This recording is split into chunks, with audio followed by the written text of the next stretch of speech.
यानंतर या ठिकाणी त्रिरत्न वंदना होईल.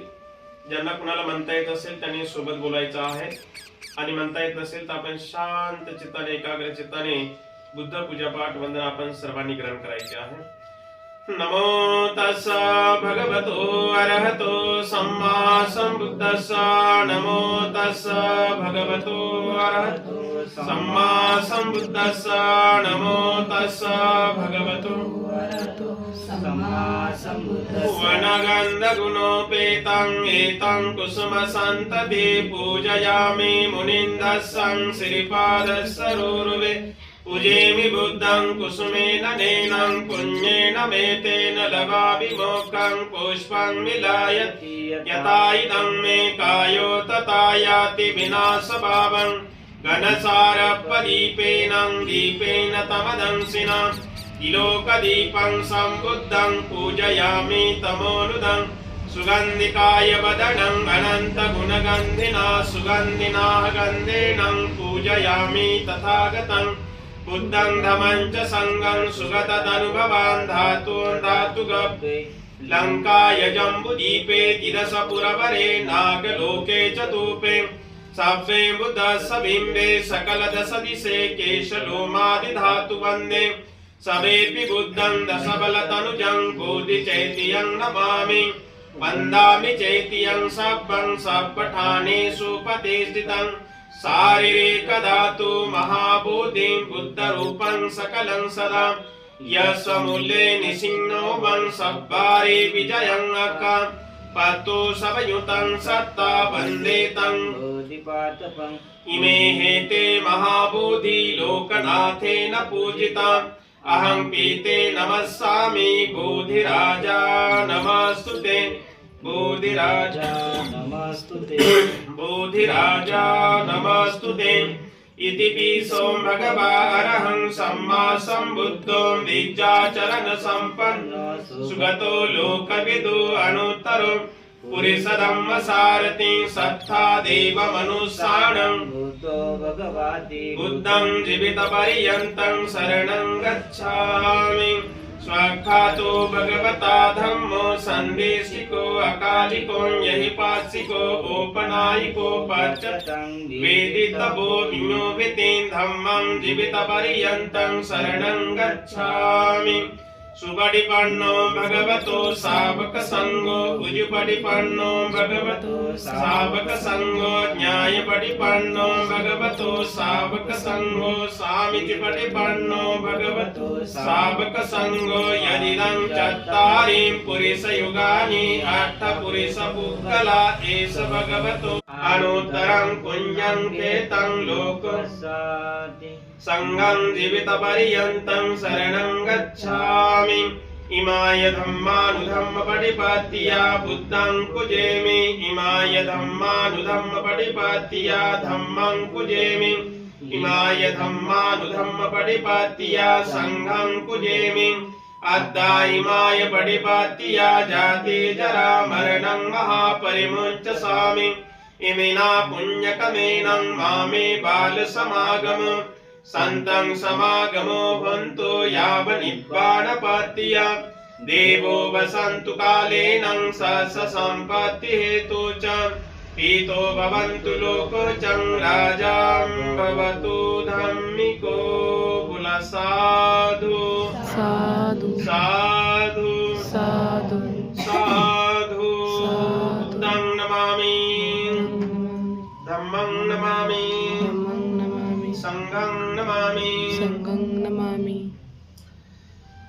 जगाला ज्यांनी सुख शांती मानवतेचा दुःखमुक्तीचा संदेश दिला. जीवन हे क्षणभंगुर आहे, मरणधर्मी आहे असा ज्यांनी या जगाला अनित्यवादाचा सिद्धांत सांगितला. असे जगतवंदनीय विश्व शांतीदूत महामानव तथागत भगवान बुद्ध महान श्रेष्ठ असा की ज्यामध्ये कुठल्याच प्रकारची उच्च नीचता नाही, भेदभाव नाही, ज्यामध्ये सर्वांना समानता आहे, ज्यामध्ये न्याय नीती समता स्वातंत्र्य बंधुभाव आहे असा श्रेष्ठ पवित्र बौद्ध धम्म.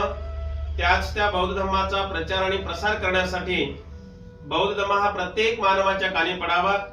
प्रत्येक मानवाने बौद्ध धम्माच्या विनयाला अनुसरून आपलं जीवन व्यतीत करून परिपूर्ण संपूर्ण जीवन विकारातून, भयातून, संकटातून मुक्त व्हावं या उद्देशाने भगवंताने निर्माण केला असा तो आदरणीय पूजनीय भिक्खू संघ खऱ्या अर्थाने तुम्हा आम्हा सर्वांना ज्याने माणूस बनविलं, स्वाभिमानाने जीवन जगण्याचा अधिकार मिळवून दिला, ताठमानेने जीवन जगण्याचा अधिकार मिळवून दिला, असे भारतीय राज्यघटनेचे शिल्पकार महामानव बोधिसत्व डॉक्टर बाबासाहेब आंबेडकर, उपस्थित पूज्य भदंत सागर बोधीजी, संपूर्ण श्रद्धा संपन्न मस्के परिवार, आजच्या या मंगलमय प्रसंगी खरं तर वेळ आपल्याकडे कमी आहे. या कमी वेळामध्ये का होईना परंतु सम्राट विलासराव मस्के या छोट्याशा बालकाचा आज 12वा वाढदिवस या ठिकाणी आपण संपन्न करत आहोत. हा वाढदिवस खऱ्या अर्थानं बौद्ध धर्माच्या विनयाला अनुसरून आपण हा वाढदिवस या ठिकाणी संपन्न करत आहोत. आपण बघतोय की वाढदिवस प्रत्येक समाजामध्ये, प्रत्येक घरामध्ये मोठ्या प्रमाणावरती वाढदिवस साजरा केला जातो. परंतु इतर समाजामधला किंवा इतर घरामधला वाढदिवस आणि बौद्ध धर्माच्या विनयाप्रमाणे केलेला वाढदिवस याच्यामध्ये जमीन आसमानचा फरक आहे आणि तो आपण फरक समजून घेणं हे अत्यंत महत्त्वाचं आहे. प्रिय सज्जनांनो, या वाढदिवसाच्या निमित्तानं लोक भले मोठे डीजे लावतात, मोठमोठाले कार्यक्रम घेतात, मोठाले मंडप टाकतात, काही काही लोक मंगल कार्यालय लॉन्स बुक करतात आणि अमाप असा खर्च करतात. एवढंच नव्हे तर वाढदिवसाच्या निमित्तानं मोठमोठ्या हॉटेलवरती पार्ट्या दिल्या जातात, आहे की नाही.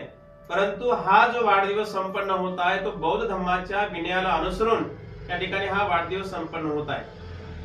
आणि म्हणून या वाढदिवसाच्या काही गोष्टी आम्ही समजून घेणं हे अत्यंत महत्वाचं आहे. वाढदिवसाच्या निमित्तानं लोक भला मोठा केक आणतात, काही काही ठिकाणी तर त्या मुलाच्या वजनाच्या भारोभार केक आणतात लक्षामध्ये. आणि केक आणला तर आणला, परंतु तो केक आहे ना आपण चाकूनी कापला जातो. बौद्ध धर्मामध्ये कुठल्याही प्रकारे शस्त्राला अजिबात थारा नाही. भगवंतानी या जगाला शांतीचा, करुणेचा, दयेचा संदेश दिलेला आहे. आणि म्हणून ज्या धम्माचे अनुयायी म्हणणारे माणसं आम्ही, ज्या भगवंताचे पाईक म्हणणारे माणसं आम्ही, आणि त्याच भगवंताच्या मूर्ती समोर वाढदिवसाच्या निमित्तानं त्याच मुलाच्या हाताने आम्ही केक चाकूनी कापणं हे मात्र बौद्ध धर्मामध्ये नाही आहे. आणि म्हणून आपण ही गोष्ट आपण लक्षामध्ये घेणं अत्यंत महत्वाचं आहे.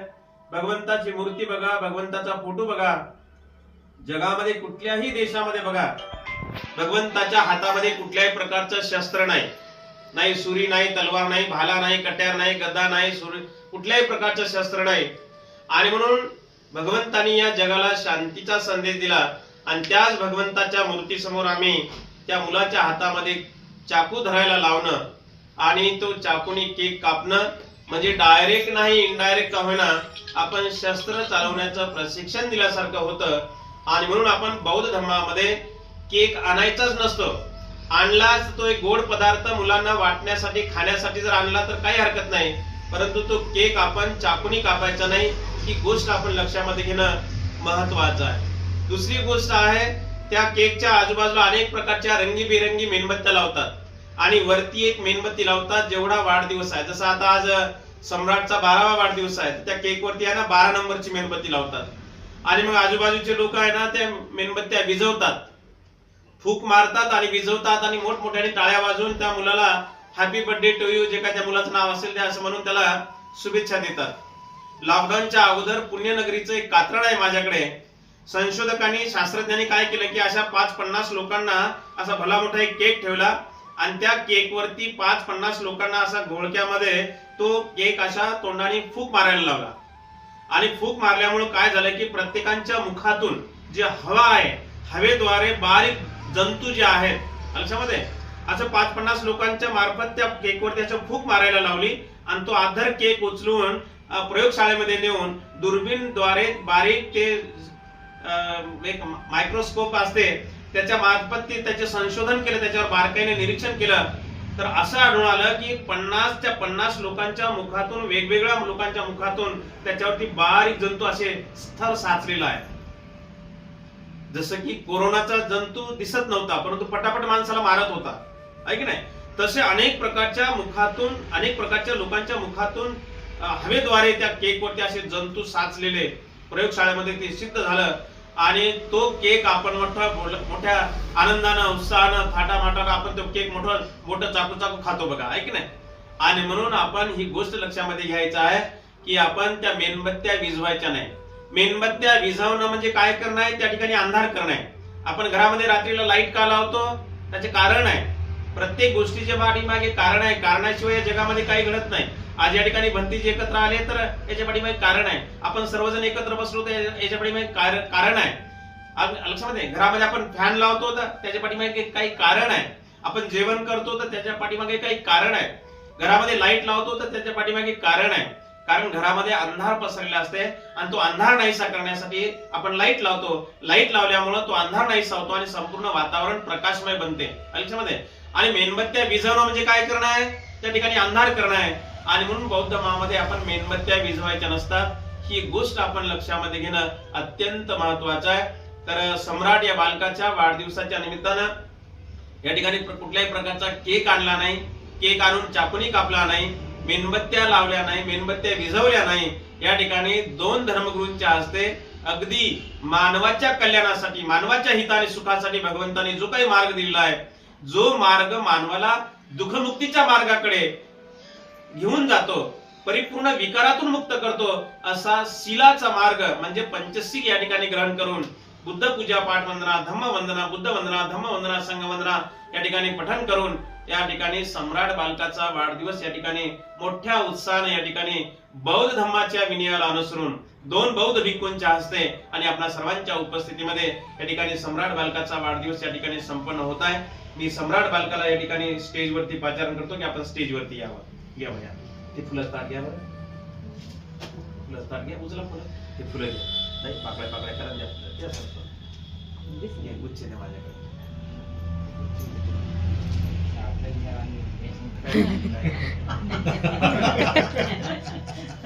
आपल्याला आणली होती ती.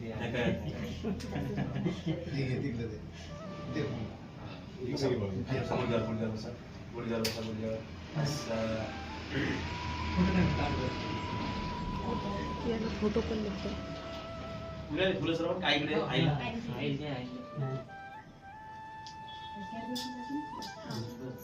तर प्रिय सज्जनांनो, आजच्या या मंगलमय प्रसंगी मी धम्मपदातील एक गाथा म्हणेन. गाथा झाल्यानंतर 3 दिवस साधुकार म्हणेन. तेव्हा पहिल्या साधूला भिक्खू संघांकडून सम्राट बालकाला उद्यापासून लागणार नवीन वर्ष, जसे आतापर्यंत एवढे वर्ष सुखा समाधानाने आनंदाने हसून खेळून विद्या संपादन करून गेलेत, त्याचप्रमाणे उद्यापासून लागणार नवीन वर्ष सम्राट बालकाच्या जीवनामध्ये अतिशय सुखा समाधानाने आनंदाने हसून खेळून विद्या संपादन करून जाण्यासाठी एक शुभ कामना म्हणून, एक मंगल कामना म्हणून, मंगल मैत्री आशीर्वाद म्हणून भिक्खू संघाच्या हस्ते त्याचा पुष्पगुच्छ देऊन सम्राट बालकाला शुभेच्छा दिल्या जाईल.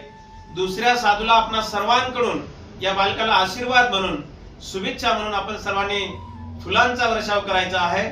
आणि तिसऱ्या साधूला आपण सर्वांनी टाळ्यांचा गजरा करून सम्राट बालकाला आपण सर्वांनी शुभेच्छा द्यायच्या आहेत. थोडंसं सब पाप सकरणं कुशल सौपसंपदा सचेत पर्योदपणं एतं बुद्धानुशासनं साधु साधु साधु.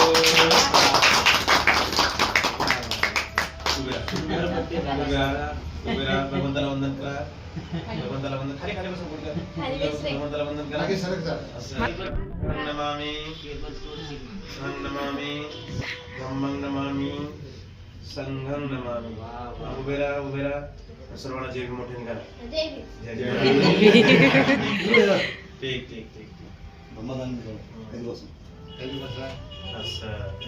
दोन्ही हाताने समोर बघा. वंदन करा. शीलं रक्षन्तु सर्वदा भावनाभिरता हन्तु गच्छन्तु देवता गता साधु सुखिवा जय.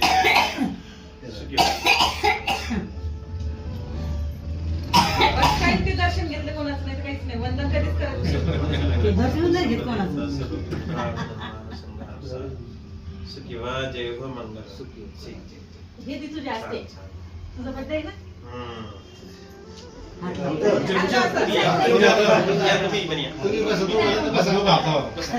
त्याच्या वजनाच्या वर झालं ते. फोटो घे. असं क्रॉस तुम्ही अलीकडे माझ्याकडे तू अशी ये माझ्याकडे असं हा. म्हणा म्हणा इमां भिक्खू संघस्य फलहारं अर्थदानं देमं द्वितीयंपि इमां भिक्खू संघस्य फलहारं अर्थदानं देमं तृतीयंपि इमां भिक्खू संघस्य फलहारं अर्थदानं देमं भंतेजी. आम्ही आमच्या दीर्घ सुखासाठी पुण्यकर्म म्हणून आमच्या परिवाराकडून वाढदिवसाच्या निमित्ताने भिक्खू संघास फलदान आर्थिक दान देत आहोत. या दानाचा भिक्खू संघाने स्वीकार करावा अशी आम्ही दुसऱ्यांदा तिसऱ्यांदा विनंती करतो. दानं ददन्तु श्रद्धायं शीलं रक्षन्तु सर्वदा भावनाभिरता हुन्तु गच्छन्तु देवतागता. सबे बुद्धा बलवत्तापच्चकानं च यं बलं अरहन्तानं च तेजेनं रक्षं वन्दामि सर्वसो गुल. साधु साधु साधु. वंदन करा 3 वेळेस. बुद्धं नमामि, धम्मं नमामि, संघं नमामि. सुखी व्हा, जय हो, मंगल. ठीक है.